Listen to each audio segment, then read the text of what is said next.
Hello all, I am dietitian Bhagyarekha. పరగడుపునే tea or coffee తీసుకుంటున్నారా? అయితే ఇవి తెలుసుకోండి. మార్నింగే టీ కాఫీ పడకపోతే మనకి శక్తి రాదు అని అనుకునే వాళ్ళు మనలో చాలామంది ఉంటారు.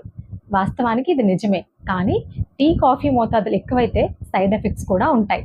పరగడుపునే టీ కాఫీ లాంటివి తీసుకోవడం వల్ల ఎసిడిటీ, గుండెలో మంటగా అనిపించటం, బ్లోటింగ్ ఇలాంటివి కామన్గా చూస్తాం.